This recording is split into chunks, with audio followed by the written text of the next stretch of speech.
Hello YouTube.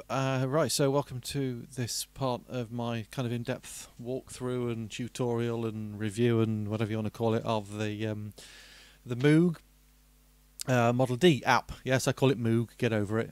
Moog or Moog. I've always called it Moog. So in the first part, which hopefully you've watched, that was kind of a general overview, an intro to it. Went through a few of the presets and just kind of talked a little bit about the app. What I'm going to do in the next series of videos is go through the whole thing in more detail.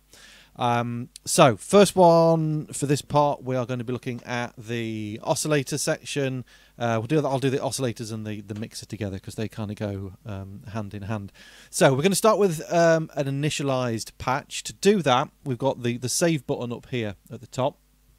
So you just click and hold on that, and then just choose initial preset, and that kind of gives us an initialized preset. So I'm going to just zoom in, just so we can see the oscillator bank and the mixer section easily. Now, if you want to know how I'm using this with MIDI controllers, then watch the intro video, the first video in this series. So you will actually see the dials here changing without me touching it because I'm using a MIDI controller, because obviously it's going to look better from that point of view rather than having my fat fingers in the shot all the time. So that's how they're magically moving without my fingers being on the screen. Right, so in terms of oscillators, we've got 3 oscillators. So they can all be used as standard oscillators, and oscillator 3 is slightly different in that we can use that as a modulation source, which I will kind of cover briefly on this video and in more detail when I look at all the modulations and the LFOs and all of that nonsense. Right, so with an initialized sound, what we get is, I will use my fat fingers for this, basically the only oscillator that's turned on in the mixer section is oscillator 1. So if we just have a very quick look at the oscillator section, basically these blue kind of rocker switches will turn on and off the different sound sources. So that's the on and off switch for oscillator 1. We've got one there for oscillator 2, and then on and off for oscillator 3. We've also got a noise source, which is white or pink, which is chosen by that rocker switch there, and that is turned on with that switch there. And we've also got an external input volume again, which is turned on and off with that one. So I'll go through all of those in the course of this video. So let's have a listen to oscillator 1. So in terms of range, it goes from low, which is kind of starts below audio range. So I'm playing this on the keyboard controller. I've got a 49 key MIDI controller, so I'm pressing at the moment it's middle C. So it's not really a usable note down on the low setting down there, but as you get a little bit higher up, you kind of get a bit of the sound. So in terms of the range, we've got the low setting. We've got 32 feet. 16, 8, 4, and 2. So if I get up to the top, I kind of, once I get beyond that very high C, I'm starting to struggle to hear any of that. So you've got a massive range anyway on the octaves, etc. So I'm taking that back down to 16. In terms of waveforms, for oscillator 1, we've got a triangle. So at the moment I'm playing this purely with no filter effect on it at the moment. There's no resonance and the filter is completely open. So we've got a triangle wave. We've got a kind of a shark tooth wave. Sorry, just knock that. Which is sort of a combination, somewhere between a triangle and a sawtooth. So it's kind of like... It's like a triangle wave, but it's a little bit brighter. It's got a little bit more buzziness in there. Let's go through a few of the waveforms on that. Okay, we've got a sawtooth. Okay, with my awesome keyboard playing. Then we've got square wave. And then we kind of got sort of pulse with the versions of the square wave, which give us kind of a more nasal sound as we go. So nice range on the waveforms. We've got 6 different waveforms that we can use with that. Okay, oscillator 2 and 3 sort of work in the same basis. What I'm going to do is we'll just switch off oscillator 1 and we'll turn on oscillator 2. So we now just listen to oscillator 2. Got the same thing with the range, but this one, oh yes, this does have the low setting, so exactly the same. So from low all the way up to 2 feet, and we've got the same waveforms as well. Okay, though, so they're exactly the same. But we have though got this extra dial in the middle. We've got a frequency, as they call it, which is basically where you can tune it. So that's fine tuning it. If you kind of change the tuning on it, you want to get back to the original setting. If you just double tap on it, it will reset it back to 0. So obviously if we bring in oscillator 1, you can kind of do this like detuned sort of sound now. So I've got my volumes mapped down here.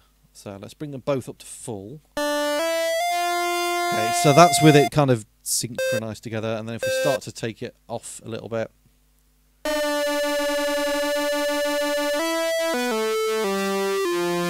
And obviously you can sort of set that with a bit of trial and error at sort of intervals too.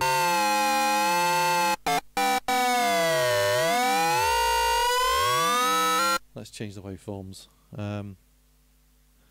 Let's have them both on. Sawtooth, that's better.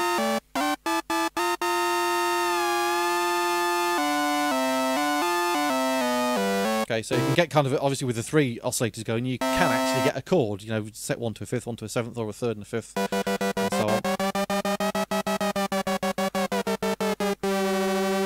Or just a little bit of offset on the tuning. Gives it a nice kind of chorusing sort of effect. Okay, so then oscillator 3 is identical to oscillator 2. There's nothing different in that. Again, we've got the on-off switch there. So if we bring in oscillator 3, so let's get a bit of difference on the ranges. Let's take 1 down a bit. We'll have 2 on 16, and we'll have 3 on, let's say, 4. And we can start to do a bit of detuning with them.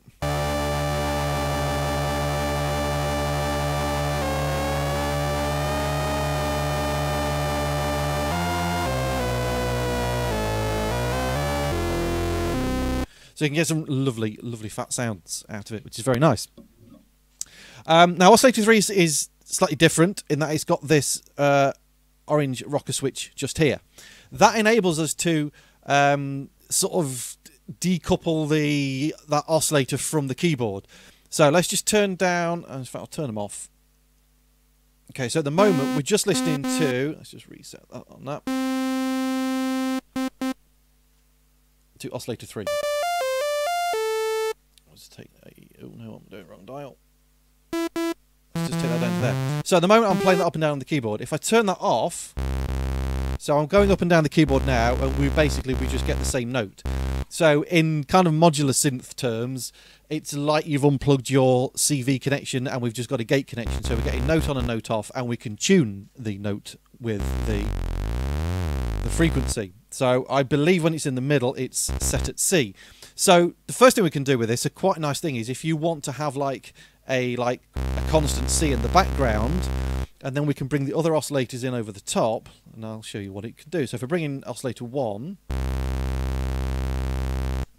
hope I've turned it on. Okay, so that's bringing in oscillator 1. So as I now play oscillator 1 up and down the keyboard,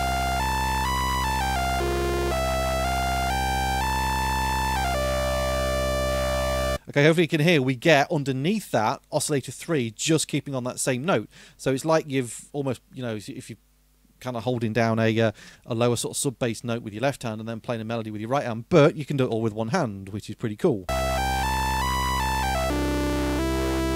a bit of oscillator 2 in.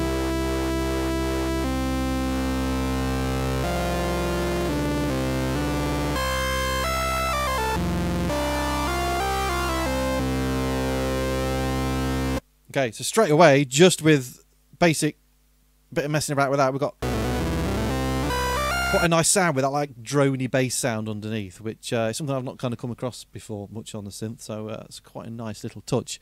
We would also use that switch when we get onto using oscillator 3 as a modulation source, as an LFO, which will come up in a later video.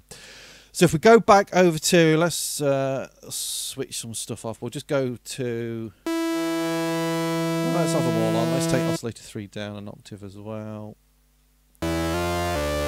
Okay, so at the moment we've just got all 3 oscillators whacked up to full on a sawtooth, and they're all tuned together.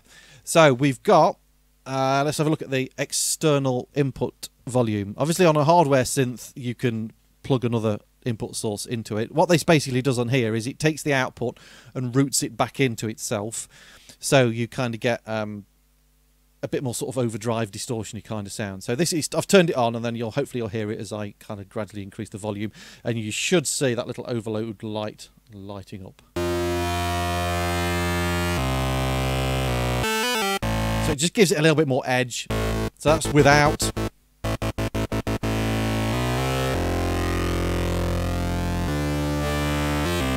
Okay, so it's not got a massive effect on that, but you can hear the difference.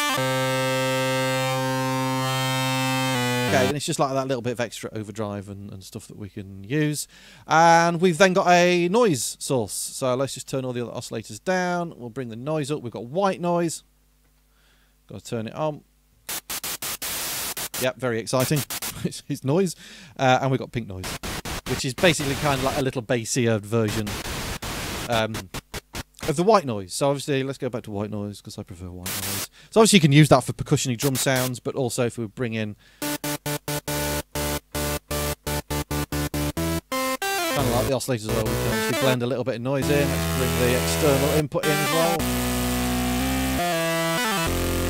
Let's just have a mess about with the filter.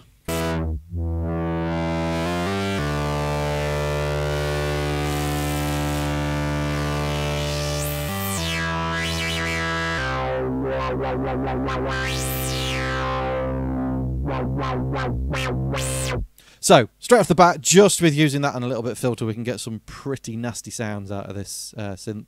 So, that is the oscillator section and the mixer section. I'm going to try and keep these videos reasonably short on each section. So, we'll have a look at the filter in the next one. So, hopefully that was of some interest to you. If you like the video, please like it. Please feel free to share it around. Much appreciated. If you haven't already, then subscribe to the channel. If you want to give me a bit of money and donate via PayPal, then you can. Sorry, just hit the camera. Because I've had a few people very kindly who have donated some stuff recently, and it does mean, even if it's only a few quid, it does mean a lot to me that people like what I do. Or just go and check out my music. It's on Spotify, Apple Music, Deezer, Beatport, everywhere. You know, buy a bit of music, help support that, or stream it 1,000,000 times and then give me like 1 pence for 60,000 million streams, whatever it is you get off Spotify. Anyway, thanks for watching, and I will see you in the next part when we will have a look at the filter. Cheers.